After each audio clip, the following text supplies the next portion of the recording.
Morning, everybody. Welcome to another day Market Report brought to you by Mike Bjork. Today is February 1st, Monday.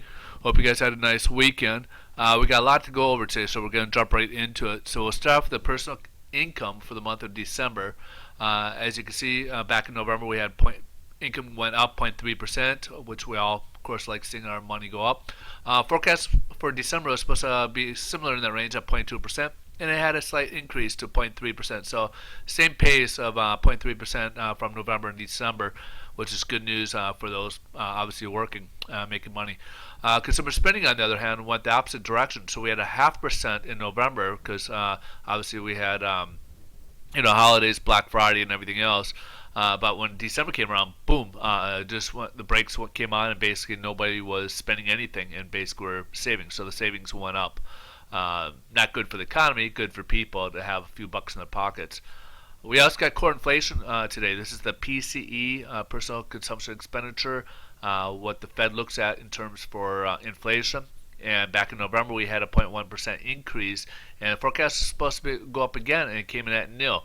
But if you look at the overall last 12 months, it went up to 1.4. So previous reporting was at 1.3, and it's up to 1.4%. The Fed like to get that up to 2%, so that's their main gauge as to they feel that 2% is a good range for people who are making a little bit more money, but it's not going out of control with costs and everything for people. So 2% is their mark where they like to see inflation at. We got manufacturing numbers today too. We got ISM for the month of January, so we had a 48%. Back in December, anything below 50 is considered contraction, and as you can see, it did contract. So we were at 48% forecast, and it came up slightly at 48.2%. So basically, we still see contraction in the manufacturing numbers here.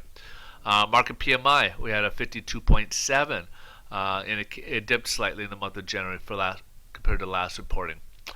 Construction spending went up a little bit, but it came in a little disappointing. It didn't meet expectations, so we had a contraction back in November at 0.6%. It was supposed to jump up to 0.6%. On the other hand, for the month of December, it only went up to 0.1%. So a little disappointing in that respect. So a little mixed bags. Bag of news here. Core inflation is still tame. Personal income's up, but manufacturing is still a little disappointing here. And of course, consumer spending, we like to see that to drive the economy moving forward. Stock market's down today. All three indexes are down. Oil kind of is also playing a role in that as it dropped down to 32 bucks after it kind of rallied a little bit last week. Later today, we got Fed member Fisher, who's going to be speaking to pretty much a packed house. And a lot of people think we're looking for some clarification to the Fed's notes or announcement last week. So next week we got Janet Yellen's going to be talking, giving a testimony before Congress, and they think this might be kind of a preview of what we can expect next week. As you recall, back in December we raised the interest rates 0.25%, and then the dot plot. It was forecast that they would raise interest rates by four times in 2016. Now, a lot of people this last meeting in January, we didn't raise rates, but they did change a little bit that, okay, they do see some outside influences that could affect the economy, and they want to get clarification from him as to what it's exact meeting in, and does it look like we could potentially still raise those rates four times this year, or are they going to slow down and potentially even be less? So these are some things that they're going to be looking for from Fisher later today, and expect some volatility in the markets in the process too. Bond market's down today, as we mentioned last Friday. Granted, we had both markets are down, but we will probably go at some point a little bit of a correction as we got the 200-day moving average here, and we're going so far away.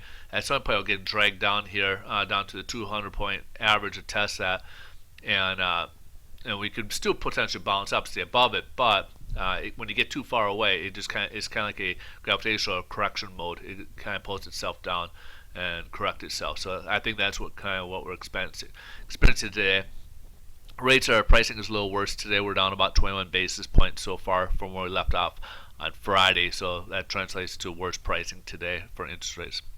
All right, folks, we'll let you guys go. You guys have a wonderful day. Thanks so much for watching, and we'll see you guys tomorrow. Take care.